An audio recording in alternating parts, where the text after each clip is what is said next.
So, hello everyone, welcome to Grow Trading Community. So, যেমনটা কি আমরা মর্নিংয়ে আজকে ভিডিও বানিয়েছিলাম এবং মর্নিংয়ে যখন আমরা একটা লাইভ মার্কেটের আপডেট আপনাদের দিয়েছিলাম, তখন বেশ কিছু গুরুত্বপূর্ণ বিষয় নিয়ে কিন্তু আজকে আমি আলোচনা করেছিলাম। তো সেটা নিয়েই আমি আরও বেশ কিছু গুরুত্বপূর্ণ ইম্পর্টেন্ট কিছু মার্কেটের বিষয় আমি এই ভিডিওর মাধ্যমে আপনাদেরকে তুলে ধরবো। আই হোপ কি এই বিষয়গুলো প্রত্যেক যারা মার্কেটে ট্রেডিং করছেন তাদের ট্রেডিং কেরিয়ারকে কিন্তু বা ট্রেডিং করতে গেলে কিন্তু জেনে থাকা বা জেনে রাখা ভীষণ গুরুত্বপূর্ণ বিষয়। সেই বিষয়গুলোই কিছু কিছু আমি লাইভ মার্কেট থেকে আজকে মার্কেটে যা ঘটলো সেই ঘটনা থেকে কিন্তু আমি তুলে ধরবো। সো চলুন তাহলে আজকের ভিডিওটা শুরু করা যাক। প্রথমত দেখুন, আজকে যদি আমরা বলি মার্কেটে যে স্ট্রাকচার, আমি যেমনটা বলেছিলাম মর্নিংয়ে যে এই যে 8টার ক্যান্ডেল এখান থেকে এই পজিশন থেকে আমরা কিন্তু এটা ফার্স্ট এখান থেকে না আমি এই পজিশনটা আউট করে দিচ্ছি। সো যাই হোক, সো যেমনটা আমি বলেছিলাম যে মার্কেট ঠিক যখন উপর থেকে নিচে নেমে আসে, ঠিক নেমে আসার পরে আমি যদি এখান থেকে হালকাভাবে যখন মার্কেট নিচে নামার সময় ঠিক এই জায়গা থেকে কিন্তু আমি একটা কল পজিশনস, প্রথমত এখান থেকে একটা কল পজিশনস আমরা এন্ট্রি করেছিলাম। দ্বিতীয়ত হচ্ছে গিয়ে এবং সেখানে মোটামুটি 3000-এর কাছাকাছি আমরা প্রফিট জেনারেট করেছিলাম। মর্নিংয়ের ভিডিওটা আপনারা যারা দেখেননি তারা দেখে নেবেন, ওখানে আপডেট পুরোপুরি আপডেট করেছিলাম, আপনি পেয়ে যাবেন। সো মর্নিংয়ে ঠিক 9:25-এর মতো সময়ে বা 9:20-তে আমরা কিন্তু এই পজিশনটা ক্রিয়েট করি। তো তারপরে যদি আমরা বলি যে আমার যে প্ল্যানিং ছিল, যে যেমনটা আমি ভিডিওতে বলেছিলাম যে মার্কেট যদি এই লেভেল অর্থাৎ 52,730-32-এর লেভেল যদি ক্রস করে উপরের দিকে যায়, তবেই কিন্তু আমি কল সাইডের ট্রেড পাঞ্চ করব। আদারওয়াইজ যদি মার্কেটের এই যে আমাদের ইএমএ যদি এই যে দুটো লেভেল অর্থাৎ 52,460 থেকে শুরু করে 52,380 এই রেঞ্জের মধ্যে যদি আমাদের ইএমএ আসে এবং কোনো ক্যান্ডেল যদি নিচ থেকে উপরে রিটেস্ট মারতে যায়, তাহলে কিন্তু আমরা পুট সাইডের এন্ট্রি নেব। সো ঠিক তেমনটাই দেখুন ঘটেল এখানে কিন্তু আমরা এন্ট্রি নিয়েছিলাম ঠিক এই জায়গায় এবং একটু হোল্ড করে, শর্ট পজিশনটা আমি দেখাচ্ছি এখানে, একটা লং পজিশন হয়ে যাচ্ছে, শর্ট পজিশন। ঠিক এখান থেকে কিন্তু আমরা একটা পজিশনস বানাই এবং পজিশন বানিয়ে এই অবধি টার্গেট ছিল আমার এবং আমরা সেই টার্গেটটা বুক করি। দেখতে পাচ্ছেন এবং সামান্য এসেলের সঙ্গে এই টার্গেটটা আমরা বুক করি এবং ভালো একটা প্রফিট বুক করি। এখানে মোটামুটি নিয়ার অ্যাবাউট 70-80 পয়েন্টসের একটা প্রফিট আমরা এখানে বুক করি। ঠিক তারপরে যদি আমরা বলি আরও কয়েকটা ছোট ছোট স্ক্যাল্পিং আমরা করি যখন এই ক্যান্ডেলটা না ইএমএ ক্রস করে গেল এবং আমাদের ইএমএ যখন এখানে গ্রিন হয়ে গেল না, ঠিক উপর থেকে যখন নিচে আবার রিটেস্ট মারতে আসে এই জায়গায়, তো এখান থেকে আবার আমরা একটা পজিশন কল সাইডে নিয়েছিলাম।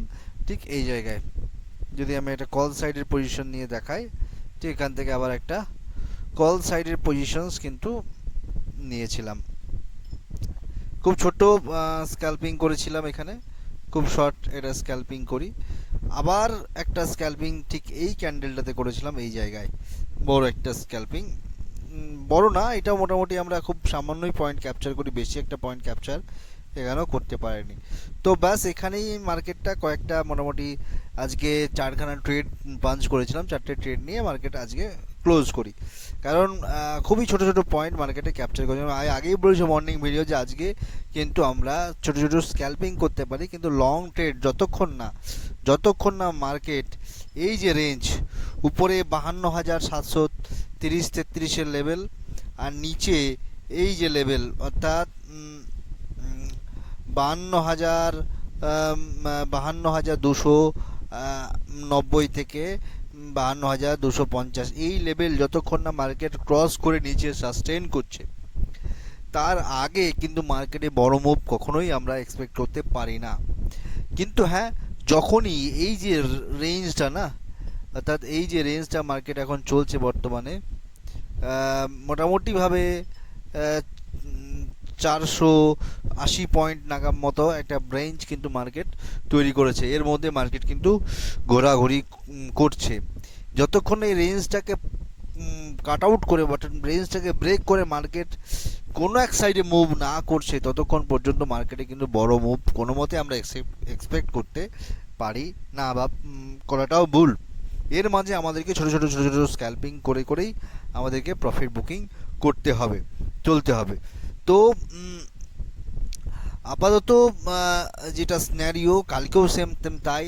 কালকে যদি কোনোভাবে মার্কেট ব্রেক করে এই নিচের লেভেল বা উপর লেভেল ব্রেক করে যায়, তাহলে আমাদেরকে ভালো মুভ কিন্তু মার্কেটে মোমেন্ট কিন্তু বা মুভ কিন্তু মার্কেটে আমরা লক্ষ্য করতে পারি।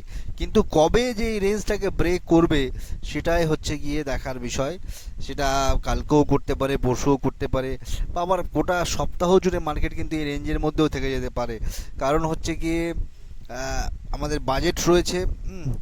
সো আমাদের যে ন্যাশনাল বাজেট রয়েছে, কেন্দ্রীয় সরকারের যে বাজেট রয়েছে, আমাদের দেশের যে বাজেট রয়েছে, সেই বাজেট অবধি তো মার্কেটের একটু ডাউন ট্রেন্ড সাইডওয়েজ মার্কেট, অর্থাৎ মার্কেট নিচের দিকে পড়তে পড়তে মানে নিচের দিকেই মুভটা ঠিক দেখা যাবে, কিন্তু দেখার সম্ভাবনা কিন্তু সাইডওয়েজ ভাবে যে একদম বিরাট যে বড় কিছু প্রিমিয়ামে মুভমেন্টস পাবো আমরা বা মার্কেটে মুভমেন্ট পাবো, সেটা কিন্তু সম্ভাবনা খুব কম। তাই মোটামুটিভাবে আমার মনে হয় যে এই সপ্তাহ না এই রেঞ্জের মধ্যেই এই রেঞ্জের মধ্যেই কিন্তু মার্কেট কাটিয়ে দিতে পারে। এবার দেখা যাক market, no one can predict that কি মার্কেট কি হবে না হবে। আমাদের কাজ হচ্ছে মার্কেট যা করবে আমরাও মার্কেটের সঙ্গে সঙ্গে সেভাবে আমরা আমাদের ট্রেড প্ল্যান করব। সো আগে থেকে প্রেডিকশনের কোনো মানে হয় না, বা আমরা করিও না, আমার করার প্রয়োজনও নেই। যেমন মার্কেট বিহেভ করবে আমরাও মার্কেটের সঙ্গে ঠিক তেমন বিহেভ করব।